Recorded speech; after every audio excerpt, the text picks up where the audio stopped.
Olá, bom dia. Bom dia, paz do Senhor, como vocês estão, como tem passado? Hoje foi o dia que o Senhor fez, vamos alegrar nele.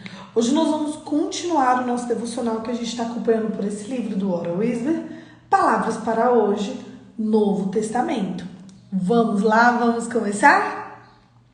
Glória a Deus! Hoje nós vamos para o dia 46. Vamos lá? Novo Testamento, dia 46. Não te admires de eu te dizer, importa-vos nascer de novo. João 3:7. A frase nascer de novo foi emprestada da Bíblia e colocada no mundo secular para substituir, remodelar, reformar. Antes o chamado móveis usados, agora é a mobília nascida de novo. Isso não tem conexão alguma com a regeneração pessoal, com receber a nova vida e a nova natureza de Deus mediante a fé em Jesus Cristo. Essa nova definição pode estar em seu dicionário ou livro de sinônimos, mas se você discutisse com Nicodemos, ele lhe diria que há um mundo de diferença entre mobília remodelada e um pecador regenerado, transformado em filho de Deus. Nicodemos vivenciou isso. Ele foi da morte ao nascimento. Quando os pecadores espiritualmente mortos confiam em Jesus Cristo, eles se transportam da morte para a vida. Ele vos deu vida estando-vos mortos nos nossos delitos e pecados. Efésios 2:1. Nicodemos ficou chocado quando Jesus disse que o seu antigo nascimento era inaceitável para Deus e ele precisava de um novo nascimento. Ele nascera judeu. Poderia haver qualquer nascimento superior a esse? Os judeus eram o povo escolhido de Deus, o seu tesouro. Deus o libertou da escravidão e lhe deu a sua própria terra. Deus lhe deu as escrituras e lutou as suas batalhas. E por meio de Israel trouxe Jesus Cristo ao mundo para morrer pelos pecadores. Por que um homem religioso como Nicodemos, mestre de Israel, João 3:10, teria que começar tudo de novo? Por que Deus rejeita o nosso primeiro nascimento e aceita somente o segundo nascimento por meio da fé em Jesus Cristo? Não só Nicodemos precisava nascer de novo, mas igualmente todo o conselho judaico, o sinédrio, o qual ele pertencia. No texto grego, João 3:7, é singular e refere-se a Nicodemos, mas vós é plural e refere-se aos líderes religiosos judeus no conselho. Todos eles necessitavam nascer de novo. Ele foi a tradição à verdade. Ele foi da tradição à verdade. Como os homens do conselho judaico e muitas pessoas religiosas dos tempos atuais, Nicodemos estudou os livros sagrados e as tradições dos anciãos, porém não conseguiu aprender que o justo vive pela fé. Nós não somos salvos por bom caráter ou boas obras religiosas, mas sim pela fé em Jesus Cristo e somente nele. Em João 7, do 45 ao 52, encontramos Nicodemos defendendo Jesus numa reunião de conselho e os conselheiros lhe disseram: examina e verá que da Galileia não se levanta profeta. Nicodemos e o seu amigo José de Arimateia, outro membro do conselho, fizeram exatamente isso. Eles estudaram os profetas e descobriram que Jesus de Nazaré era realmente o Filho de Deus, o Messias. Eles descobriram que o Messias seria crucificado na Páscoa e prepararam o sepulcro a José, próximo ao Calvário, para receber o seu cadáver. Acredito que ele estava naquele sepulcro com as especiarias e as ataduras de linho. Enquanto Jesus estava na cruz, José obteve permissão para sepultar o corpo do nosso Senhor. Por haverem tocado um cadáver, José e Nicodemos não puderam comer o cordeiro da Páscoa. Mas isso não fez diferença, porque criam no Cordeiro de Deus. Ele foi da escuridão à luz. todo bebê que nasce nesse mundo passa da escuridão do útero para a luz do mundo. Assim aconteceu com o Filho de Deus recém-nascido. Jesus é a luz do mundo. Ele já havia falado com Nicodemos a respeito disso. A primeira referência de Nicodemos diz que ele estava no escuro, mas na última vez em que o seu nome é citado nas Escrituras, é o meio da tarde e ele testemunhando abertamente a sua fé em Cristo. Quem pratica a verdade aproxima-se da luz, diz Jesus. Bem-aventurados os que passam por essas 3 transformações. Quem me segue não andará em trevas, pelo contrário, terá a luz da vida. Eu quero ler uma frase de novo. Jesus diz, cadê? Quem pratica a verdade aproxima-se da luz. Provérbios 23, versículo 23 diz o seguinte: compra a verdade, ela é paga por um alto preço. A verdade, a prudência e o bom senso, eles são pagos por um alto preço. Mas compra a verdade, não vende ela não. Não vende a verdade não, fica com a verdade, sem vendê-la. Deixa eu contar uma coisa aqui para vocês, espera aí. A gente não pode, de forma nenhuma, estar envolvido com a mentira. Ontem eu estava observando estruturas familiares. Para pensar, você já observou que toda boa família, ela se aproxima de pessoas com boas famílias? Outra chinelada começou, foi cedo. Imagina, não tem nada não, ainda nem começamos. E toda família ruim se aproxima de pessoas ruins. Eu quero indicar um livro para vocês chamado O Avivamento do Odre Novo. Quando eu li esse livro, eu gostei muito da análise que ele fez. Ele fez uma análise de todos os presidentes da América, em detrimento de alguns presidiários, uma família de presidiários. E ele chegou à seguinte conclusão. Ele fez essa análise, gente, de séculos, sabe? E ele observou que a família de presidiário, né, sei lá, do século I, II, sei lá, alguém da família sempre estava preso. Aí ele observou, ele fez uma segunda análise. Aí ele observou tipos de crime. Então, não só preso, mas existe o tipo de crime. E foi interessante que eu fiz uma monografia. Eu já fiz algumas, né? A pessoa vai estudando assim, aí tem que ter as monografias. E a minha primeira monografia, que foi da graduação, ela foi sobre presidiárias gestantes, direitos e sequelas. Esse é o tema da minha monografia. Foi legal que dali surgiu uma lei sobre presidiárias gestantes, da época que eu fiz a monografia para cá.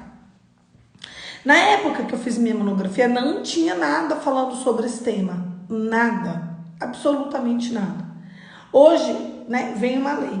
Inclusive, alguns estudantes de algumas faculdades me ligaram ao longo dos meus últimos anos para pegar entrevista comigo, para entender como eu fiz e tudo.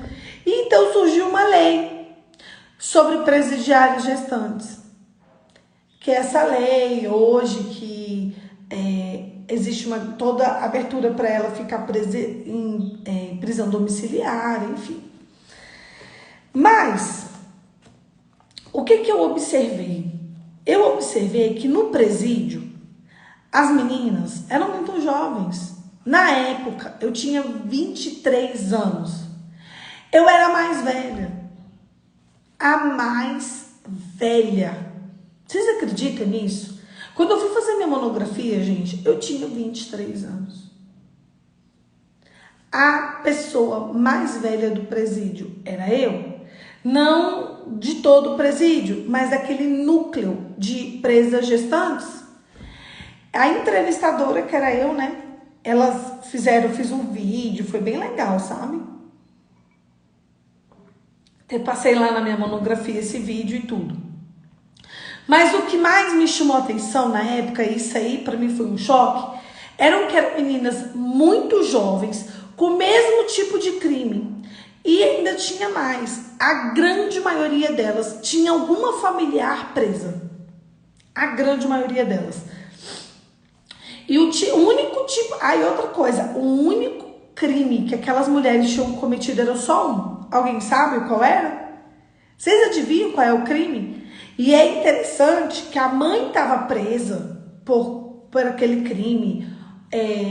Ou às vezes uma prima, ou às vezes uma tia, ou às vezes vizinha, muito conhecida, assim, muito próxima. Não, não é roubo. Chuta outra. Não, gente, esquece roubo. Furto? Nunca. Mulher não furta. Ah, mulher furta. Tô falando de regra. 92% das mulheres presas, continua nessa pegada aí, 92% das mulheres presas no mundo, não é só no Distrito Federal, tráfico de drogas. Brasil, 95% das mulheres presas no Brasil, tráfico de drogas. 85% das mulheres presas no mundo, tráfico de drogas. Existem presídios que é 100%. Aqui em Brasília é 97%, parece. Sei lá, um negócio assim. Das mulheres presas no total, tráfico de drogas. Deixa eu contar para vocês, elas não são traficantes. Elas não são. Exatamente a Lara escreveu o que é certo. Elas levam droga na cadeia para os seus companheiros. Tem mais, não só isso, elas estão namorando com o cara e ele é traficante. E aí ela começa a trabalhar no crime para ele. Por causa do quê? De dinheiro? Não. Por amor. Amor, me serve um copo de água? E ela serve.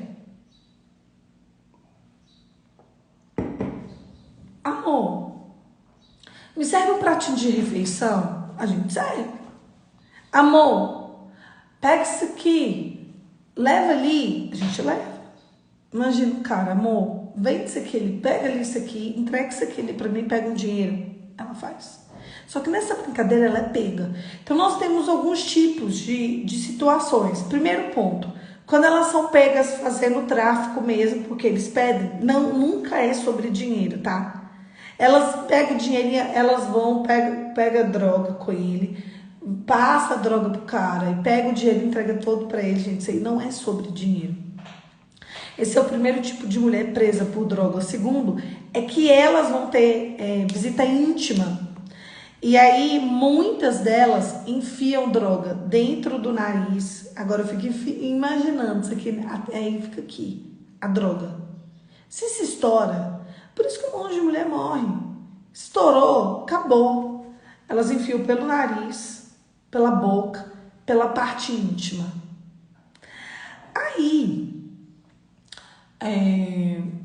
primeiro tipo, segundo tipo, terceiro tipo, elas enfiam a droga dentro da região íntima dos filhos. A que ponto você chega por amor? A que ponto você chega por amor? A Lari, tá vendo? A Lari respondeu porque ela falou assim, é tão dolorido isso que eu já vi conhecidas levar até na região íntima. Filha, você sabe qual é a nova modalidade? Eu vou falar um negócio nojento, eu vou falar. Que isso pra mim é inconcebível. Mas eu vou falar. Essa hora da manhã, hein? Mas vamos lá. É porque isso pra mim é inconcebível. Existe uma nova modalidade que ela iniciou-se após pandemia. Eu sei disso porque eu tenho um monte de amigo policial penal. E a minha amiga, ela trabalha, algumas amigas, trabalha no presídio feminino aqui de Brasília. E eu tava conversando com ela um dia e ela me contou uma modalidade nova. Ai, gente, é assim. Elas defecam, é sério. Aí elas pegam a droga, passa as fezes em volta do saquinho e recoloca na região íntima. Vocês entenderam? Então, não dá para observar na totalidade, porque fica envolto a fezes lá dentro. Aqui em Brasília, filha, foi pego um monte de 2020 para cá desse jeito. A maioria presa de 2020 para cá é desse jeito. Quando o policial, ele suspeita, ele já leva ela lá pro IML. Chegou no IML, eles pega 100% das suspeitas era droga. Só para vocês entenderem o nível. Só que tem um nível ainda mais perverso que esse, que é quando elas fazem isso com bebês para entrar a droga. Fazem. Eles suspeitando tem a característica. Aí você pergunta para mim, falta de paternidade. É só fazer minha aula, né, gente, de paternidade, que o povo já entendeu tudo. Mas é. Enfim. E aí vocês veem que é uma menina ali que tem problema com paternidade. Mas o que eu quero dizer para vocês é que existe uma rotina, entendeu? E eles vão se comunicando. E na nossa cabeça, regra geral, isso é inconcebível. Para elas, isso é normal. Pegar, colocar aqui no dente um fio dentalzinho bem pequenininho assim, ó. Enfiar na garganta para chegar no estômago, estourou, morreu. Então assim, são várias coisas, porque é muita droga que elas têm que entrar. Então assim, gente, é muita coisa. Em muitos lugares, eles têm sempre novas técnicas, novas táticas. Mas só para vocês entenderem onde que tá a cabeça do ser humano. A que ponto elas chegam para entrar com droga no presídio. Por amor. Literalmente, por amor. Por amor. Quando uma mulher é presa, 30% dos homens vão visitá-la. Quando o homem é preso, esse número sobe para 80%. Então, vocês veem a diferença, né? Aí você fala assim, também pode ser porque ele está preso. Sim, também, essa grande chance. Porém, existe o abandono. E eu comecei falando com vocês de família. Rotinas familiares. Rotinas. Então, a gente vai vendo que, de um modo geral, a vida vai te levando a viver a mesma rotina. É aquele povo, sabe aquele povo que todo mundo alguém divorcia? Sabe aquele povo que todo mundo alguém rouba, alguém trafica, ou alguém divorcia, ou alguém morre precipitadamente? Eu estava ontem com uma amiga e ela estava me contando tantas novidades que a gente estava um tempo sem se ver. E ela tem um problema no rim bem difícil, sabe? Bem difícil. Teve que ficar internada e tudo. Enfim. E ela virou pra mim e ela falou assim que vai ser titia.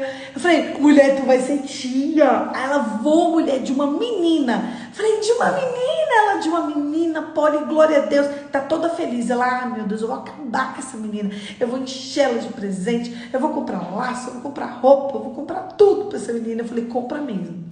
É muito gostoso ser tia. E ela nunca tinha sido tia. E ela tá toda feliz que vai ser titia. Aí ela falou, a bichinha. Eu falei, o que foi com a bichinha, meu Deus do céu? Já viu que a menina tá com problema no rim. A menina tem 5 meses de gestação. Já tem problema no rim. Já se sabe. Já se tem uma má formação genética no rim. Só que o que a mãe não sabe é que é da família do pai. Porque ela é irmã do pai. Porque minha amiga tem e várias pessoas na família têm. Então, vocês estão observando algumas rotinas? Onde eu quero chegar? É dizer para vocês que quando uma família é boa, nesse livro, Avivamento do Odre Novo, ele conta dessa família e ele fala dessa família de traficantes. E isso, eu era bem novinha, gente. Quando eu li esse livro, eu era estudante de Direito. Eu nem pensava em fazer essa monografia de presidiárias gestantes. E eu lembro que o tempo todo da minha monografia, eu só lembrava desse livro. Ao passo que ele vai para o outro lado. E ele faz um adeno sobre famílias de presidentes da República. E quando ele faz essa investigação de presidentes da República da América, ele começa a observar que a família presidencial, famílias presidenciais, sempre tinha alguém de boa fama. Sempre, naquela época, assim, né? Sempre tinha alguém de boa reputação, sempre tinha um pastor atrelado, sempre tinha um vereador de reputação ilibada. Ou ainda assim, haviam famílias muito boas, e essas famílias que eram de boa reputação, elas chegavam à presidência da República dos Estados Unidos da América. Eles faziam isso. Então, o que eu quero dizer para vocês? Onde eu estou querendo chegar? Eu estou querendo chegar na nossa frase: quem pratica a verdade aproxima-se da luz. Qual que é a diferença dessa família presidencial, das famílias que chegam à presidência, para as famílias que chegam ao presídio, cometendo essas coisas que eu falei, atrozes, nojentas, asquerosas, que é inconcebível na nossa mente? Porque isso na minha mente é inconcebível, coisas que eu citei para vocês. Gente, isso é porque eu tô contando o básico, pra gente não morrer de nojo nessa manhã. Isso é só o básico. Onde vai a mente humana para chegar? E isso que eu contei para vocês é um problema mundial. Mundial. Mas o que eu faço para uma mulher ou para um homem cometer esse tipo de situação? Eles fizeram da terceira análise, que eram famílias homicidas. Alguém da família sempre era um homicida. Alguém da família sempre matava alguém. Alguém da família sempre matava alguém. E alguém da família sempre estava preso por homicídio. Gente, se você observar isso, se você observar essa rotina, se você observar essa situação, você consegue entender onde eu estou querendo chegar. E eu conversei com uma seguidora ontem, e eu quero falar isso é uma coisa muito ruim. Há 2 anos atrás, mais ou menos, tá contando aqui, 2, 3 anos atrás, a filha dela tirou a própria vida. A filha dela tirou a própria vida. Menina de 15 anos, e fez isso. E eu fui tentar entender. Eu falei, olha, você se sente confortável para me falar? Aí ela, não, eu te falo. Ela disse que teve um casamento muito... O casamento não, era uma relação de iniquidade. Porque ela se envolveu com uma pessoa e se curtiu no fubá. Nem casou, nem nada, e fez uma filha. E ali, ela foi criando essa menina e tudo. E a amiga da menina era muito depressiva. Muito mesmo. Por causa da família dela. Pega o pulo do gato aqui comigo. A família da menina era muito depressiva. E a menina tirou a própria vida. A amiguinha. E aí essa menina, que é filha dela, passou um luto muito pesado. Porque ela tentou, de todas as maneiras, ajudar a amiga. E ela se sentia culpada por não ter conseguido ajudar a amiga. E ela achava que a morte da amiga era culpa dela. Enfim, eu sei que essa mulher estava com um bucho enorme para parir. Faltando dias para ter a segunda filha, que ela tem 2 filhas. A menina tira a própria vida. A menina tira a própria vida. Então, a amiguinha fez isso, baseado na outra amiguinha. Vocês entenderam? Então, o que aconteceu com essa menininha aqui? Se aproximou da escuridão. E quando ela se aproximou da escuridão, o que ela colheu? Morte. Vocês estão começando a entender? Assim é quando eu caso com uma pessoa cujo histórico dessa pessoa é de morte. É muito interessante a gente observar essas histórias, porque a gente começa a perceber e a gente começa a tomar muito cuidado com as nossas relações pessoais. Porque muitas vezes você se aproxima da mentira, da escuridão, da falta de verdade por associação. Então eu contei 2 tipos de situações para vocês. O primeiro tipo de situação é uma situação familiar e a rotina familiar. E o segundo tipo de associação que eu contei para você é uma associação por amigos. E o terceiro tipo de associação que eu quero contar para vocês é sobre casamento. Então, na hora que você for se aproximar de alguém, toma muito cuidado, toma muito cuidado. Não só com a pessoa, mas com a pessoa, os amigos da pessoa e a família. Mas isso aí a gente nunca pensa na hora, né?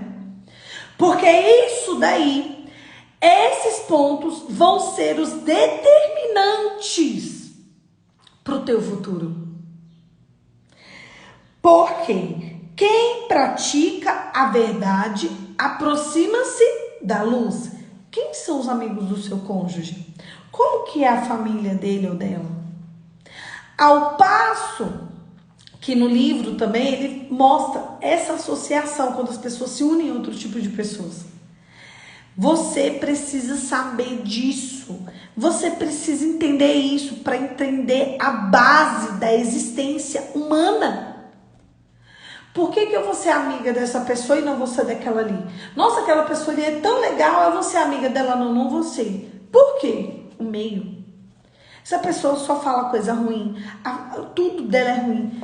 Quem aproxima-se da verdade encontra a luz.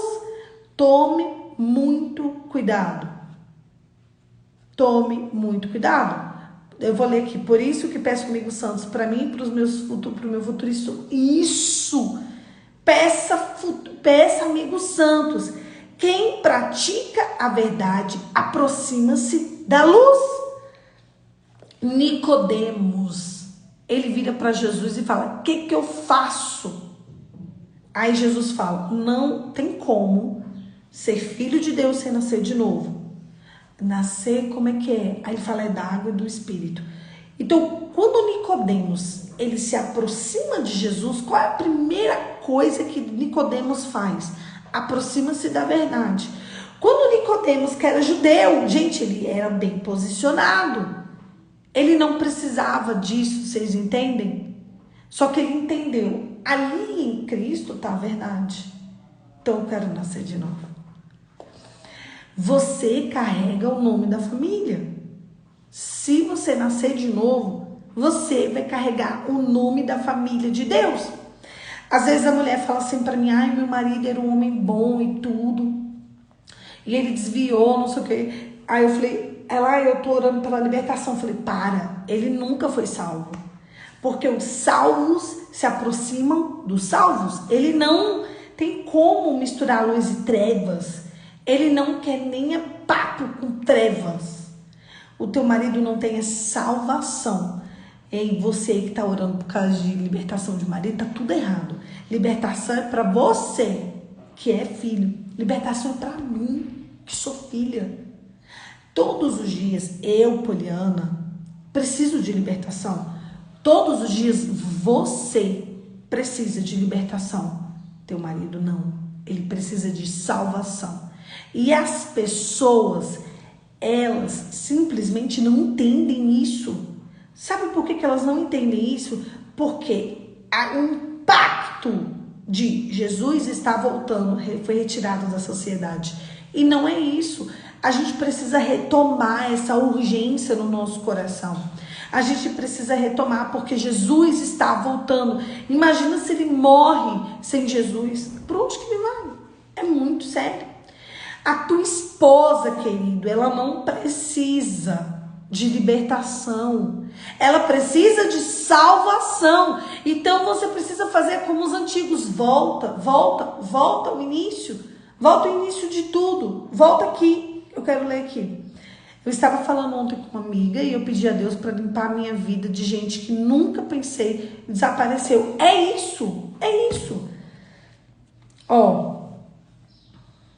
Nos aproximamos de um casal problemático. Orei a esposa e ela destruiu o meu casamento. Orei com a esposa e ela... É isso que eu falo. Muitas vezes dá nem para orar. Tem gente que me conta a situação assim. Teve uma menina grávida. Ela contou a situação horrível de uma amiga. Sabe o que eu orientei ela? Eu falei: afasta dessa amiga. Orienta ela de longe, não de perto. Você tá grávida. Nos aproximamos de um casal problemático. Eu orei com a esposa e ela destruiu o meu casamento. Presta atenção! Presta atenção!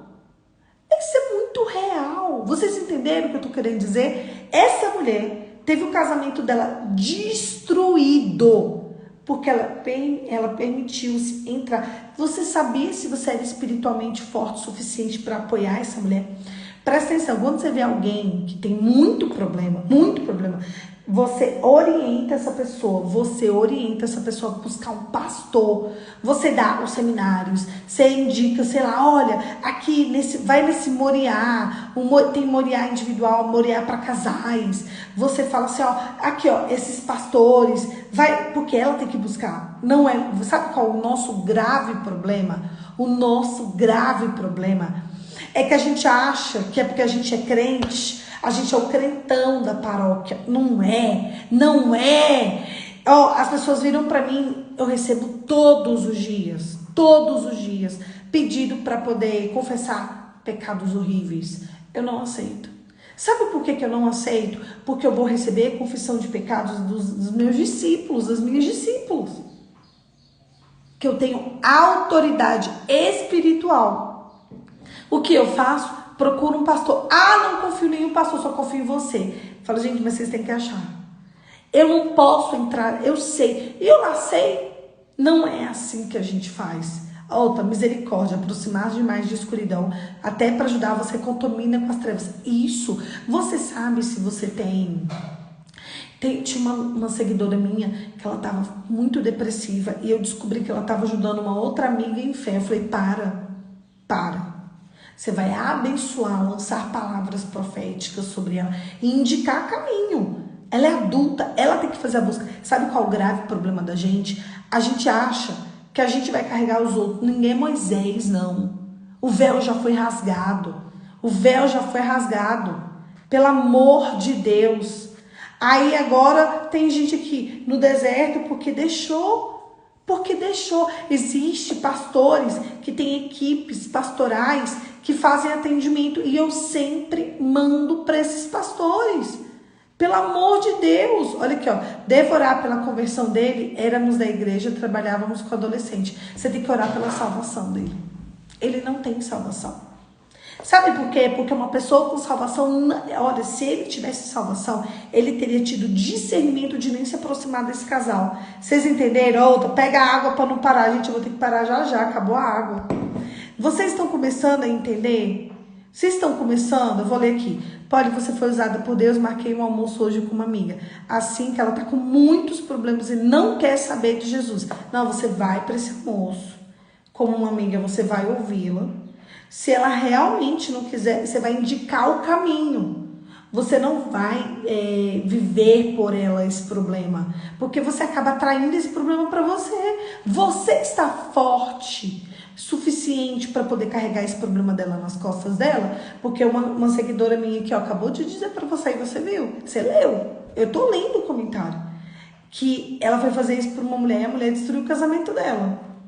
Eu iria nesse almoço, apontaria o caminho. Faz o Moriá, faz o Silk da Tânia Tereza, tem tantos programas, Casa de Isabel da Viviane Martinello.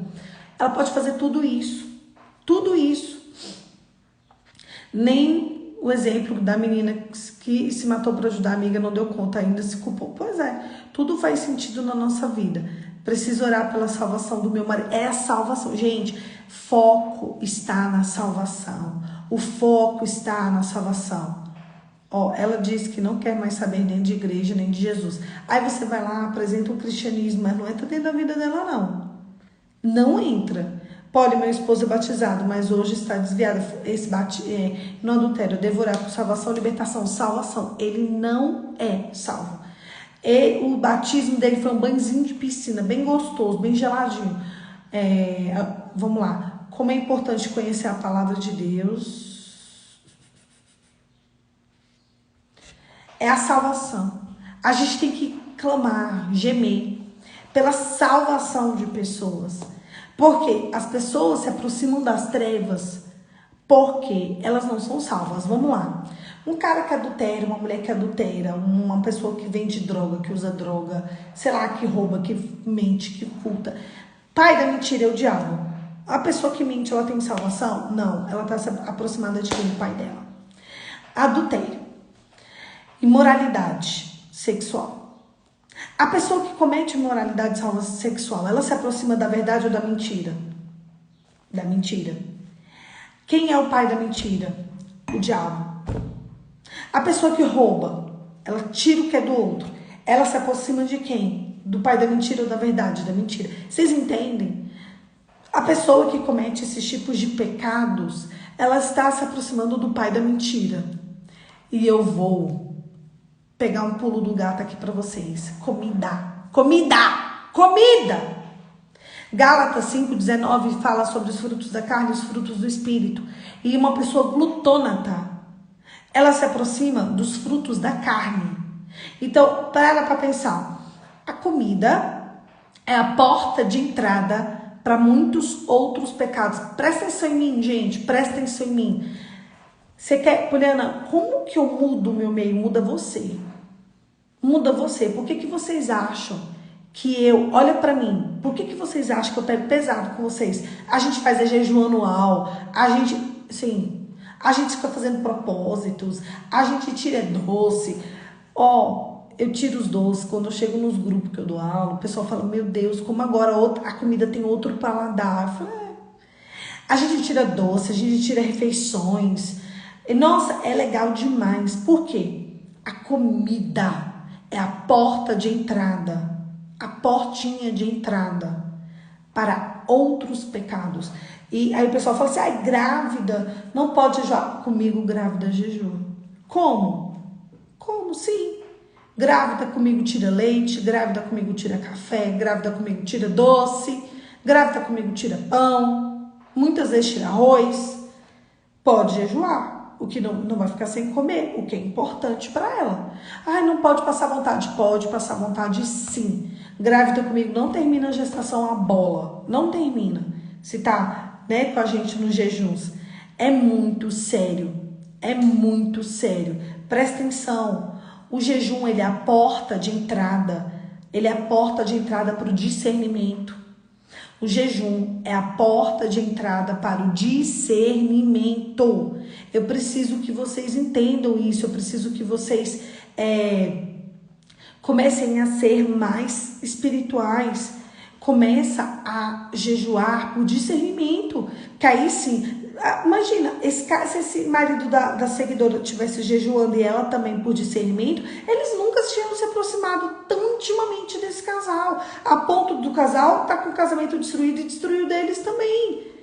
Aline, se não pode mudar o meio, mude você. Jejue, pare de se contaminar os olhos, ouvidos com músicas, festas.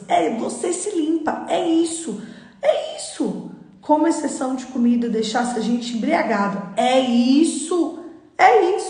Jejum é domínio próprio. É isso, gente. Vocês estão entendendo, né? Eu faço o jejum de Esté a favor da minha família. Não, você vai fazer o jejum por favor de você. Que você tá fraca, você já escreveu várias vezes aqui que você não tá bem, Aí, como é que você tá querendo lutar pela sua família se você não tá bem? Vocês entendem como tá tudo errado? Você vai jejuar por você. Você vai jejuar por fortalecimento espiritual, por discernimento. Você vai se jejuar por comunhão com o Espírito Santo. Porque a tua mente precisa ser outra. A tua mente, o teu coração. Você não tá dando conta. Você vai fazer por você. Jejua por você. Depois que você estiver espiritualmente forte, com muita substância, aí você vai jejuar pela sua família. O jejum é a porta de entrada para o discernimento, da mesma forma que a comida é a porta de entrada para outros pecados muito maiores. Porque a comida, ela te inflama, ela te deixa cheia e ela tira de você o discernimento para decidir. Porque você está cheio demais, você não consegue decidir, né? A outra, quando eu comecei a andar com a Poli, eu vi que eu não era crente. É isso, gente. Primeiro é na gente. Orem por mim. Orem por mim. Não, gente, ora por mim. Vocês oram? Não, você vai orar por você. A gente ora. Mas nada Absolutamente nada vai ser maior do que você ser forte espiritualmente. E você só vai conseguir ser forte espiritualmente se você colocar, primeiro cuida de você, lembra de máscara de oxigênio, e depois você vai ajudar o outro. Primeiro é a gente. Nem a gente é forte espiritualmente, a gente vai querer ajudar o outro como? A outra, do nada entrei aqui você falando, muda o seu meio, essas palavras. Polly, eu acabei de falar com uma amiga, eu não vou viver o problema de ninguém, eu vou buscar por mim e só apresentar Jesus. É isso, é igual essa seguidora que tem um almoço hoje, ela só vai falar de Jesus. Se a mulher não quiser, né? Para, gente. Você tem que aprender a se importar, é isso, sente mesas santas. Porque da mesma forma que Nicodemos, ele mudou a vida dele porque ele se sentou numa mesa santa que era de Jesus, Judas, ele destruiu a vida dele porque ele se sentou numa mesa suja, que ele vendeu Jesus. Vocês entendem? Judas, ele estava do lado do Salvador. Olha o futuro dele, destruiu o futuro dele, gente. Por quê? Porque ele se aproximou do que era mal. Nicodemos encontrou a salvação no meio do caminho, porque ele decidiu se encontrar com o Cristo vivo que desceu do céu. Vocês estão começando a entender? Quem pratica a verdade aproxima-se da luz, e quem pratica mentira aproxima-se do demônio.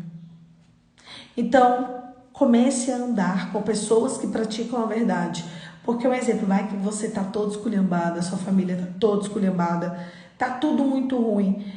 Se aproxima de pessoas que têm boas referências, que aí o que vai acontecer com você? Sua mente vai mudar. Sua mente vai mudar, sai daquele núcleo e vai para outro. Você vai carregar o nome da família. No meu curso de socorrista diz assim: na hora de salvar alguém, primeiro, segundo, o seu canga, depois a vítima. Seu canga, sei lá o que é canga. Eu sempre falava assim: eu, segundo e terceiro, primeiro eu, segundo eu, terceiro eu. Exatamente.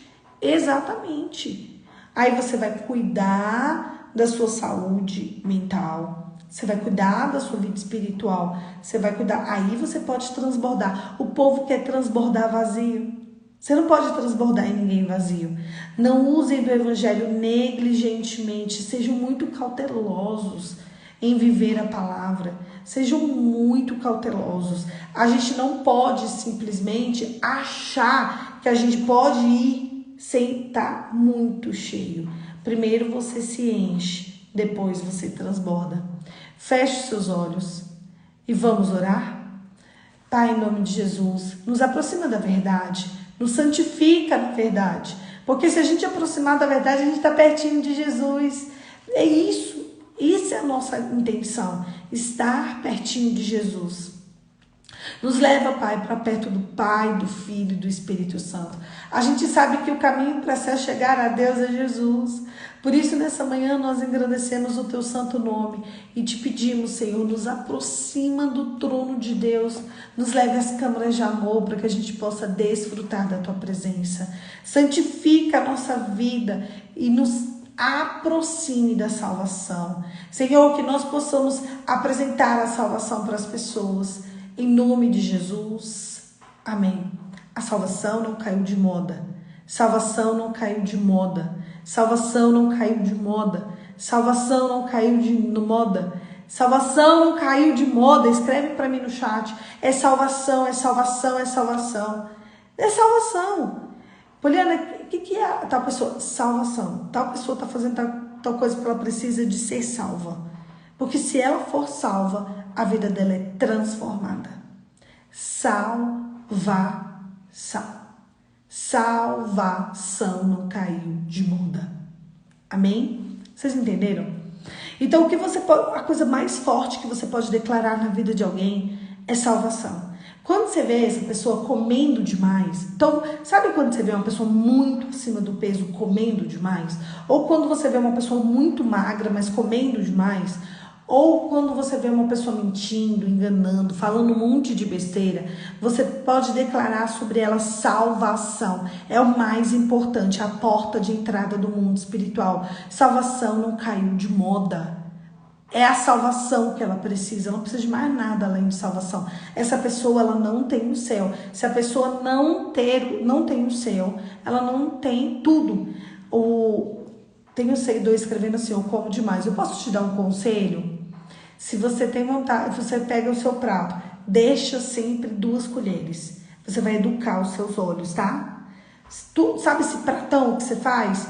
Não rapa ele. Sobre 2 colheres. É assim que a gente começa. Sabe quando você vai para uma festa e você quer comer 10 pedaços de pizza? Come 8. Sabe quando você quer comer 5 brigadeiros? Come 3. Você vai começar a se controlar assim. Eu quero mais um. Pô, mas eu já comi 3 brigadeiros. Ai, eu vou me controlar. Não come, entendeu? Você vai para uma festa e você retira algo dessa festa. Então eu vou para uma festa e eu escolhi que nessa festa eu não bebo refrigerante. Eu só bebo suco e água. Entende? Você vai fazer assim. Você chega numa festa e você fala assim: eu vou escolher 2 dedinhos, 2 docinhos para não comer. É assim que a gente convida. Exatamente, olha uma seguidora escrevendo: convida Jesus para a mesa todos os dias. Se você convidar Jesus, você fala assim: Jesus, me ajuda, eu preciso educar minha vontade. Eu preciso, Jesus. É isso que você precisa, todos os dias. O excesso de comida pode atrapalhar a tua salvação. Tá bom para vocês? O excesso de comida pode atrapalhar a sua salvação. Eu não posso não herdar no reino dos céus. Só por causa.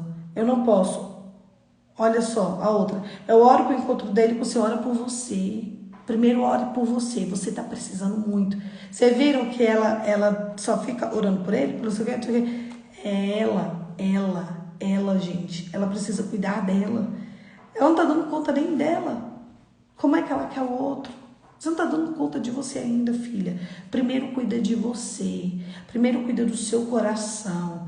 Primeiro cuida da sua vida. Primeiro cuida do seu espiritual. Primeiro ajusta você. Aí sim você transborda. Primeiro é você. Eu vou orar para meu marido ter um encontro com Deus. Ora para você ter um encontro com Deus. O foco é você. Você. V-O-C-E. Sinta o circunflexo no E. Chega, gente. É você.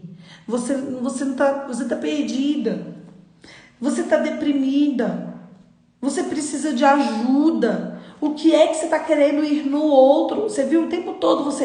É porque eu orei pelo fulano, eu fiz isso, minha família. Calma. Primeiro você cuida do seu coraçãozinho. Depois, você pode... Se você escovar o dente dos seus filhos e não escovar o seu, como é que vai estar a tua boca? Podre.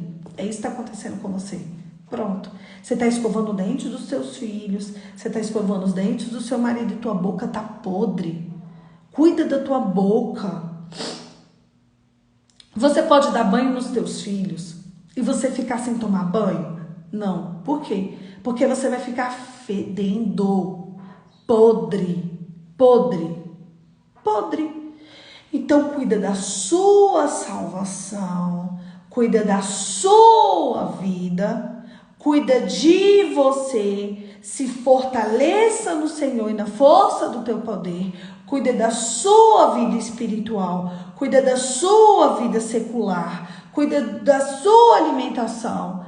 Só daqui 6 meses. Vamos dar daqui, cuidando de você. 1 ano. Daqui 1 ano a gente parte para outras coisas. Fica esse ano de 2024 cuidando de você. Do seu coração. Do seu conhecimento. Do seu aformoseamento.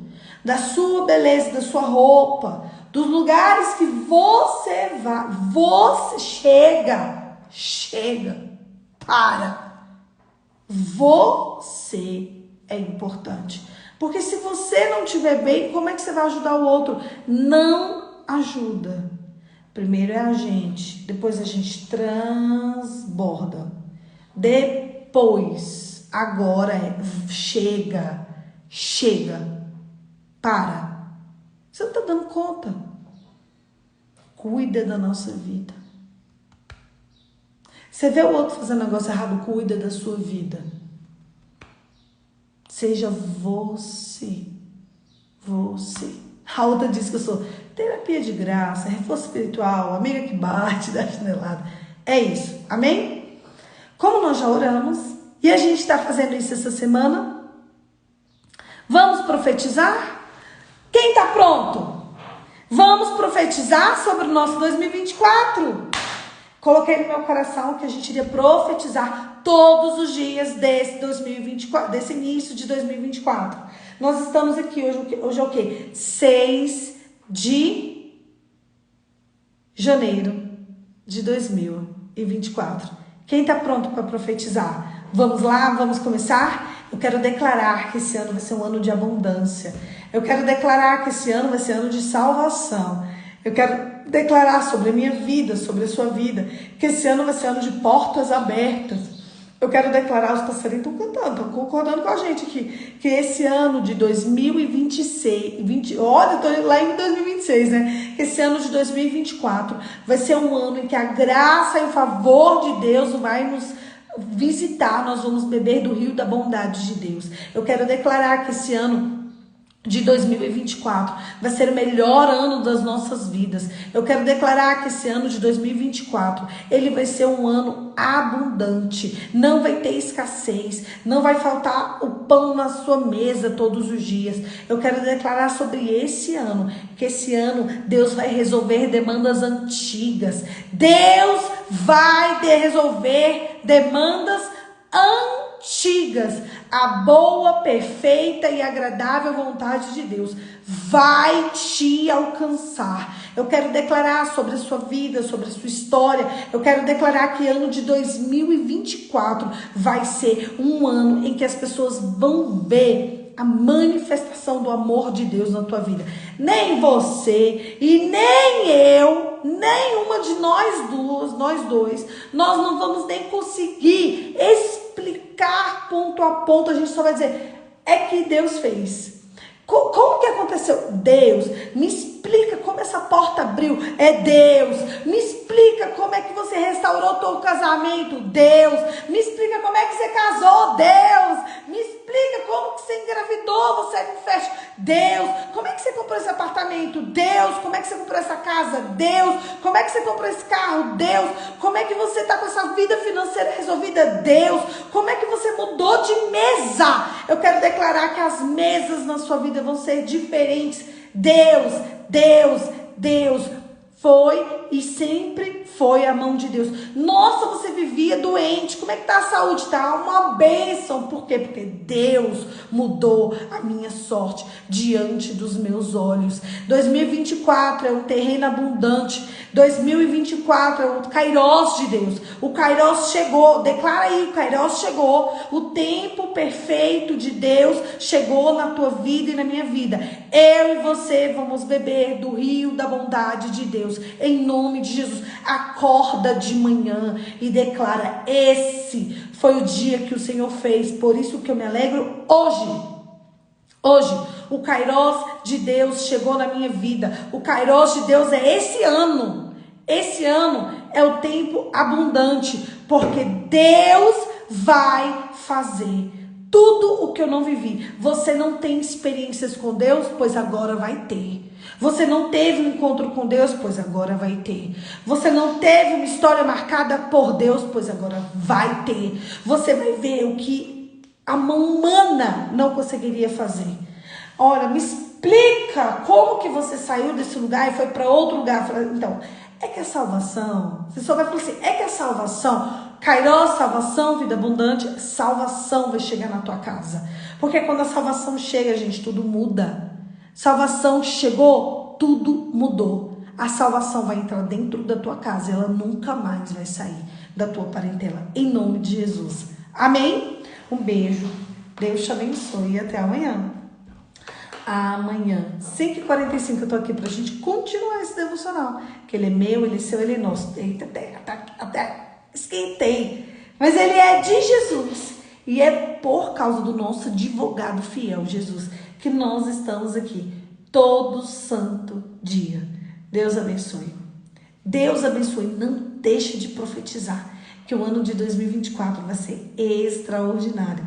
Em nome de Jesus, nenhuma palavra, toda palavra é uma semente. Nós estamos jogando semente para o nosso 2024. Deus abençoe e até amanhã, se Deus quiser.